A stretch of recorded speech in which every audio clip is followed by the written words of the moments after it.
কি বলবো, ভাষায় বলার মতো না, কোনো ভাষা খুঁজে পাইতেছি না। এইরকম একটা সিচুয়েশনে আর্জেন্টিনার মতো টিম 0 অ্যাটেম্প, এটা কোনো কথা?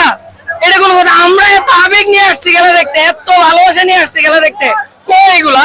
দিন শেষে আমরা লুজারই রেখে যাবো, তাই না?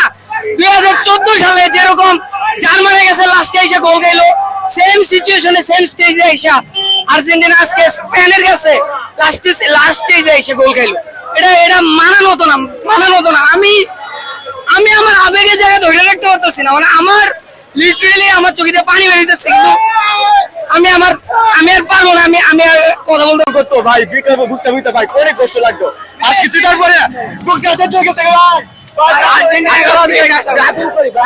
আর্জেন্টিনা জিতলো, আর্জেন্টিনা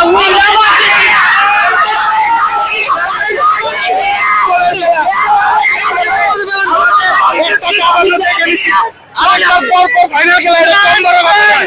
আর দ্বিতীয়ত হচ্ছে এটা গোল ভরে খেলা, হার জিত থাকবে, এবার হারছে আবার ইনশাল্লাহ।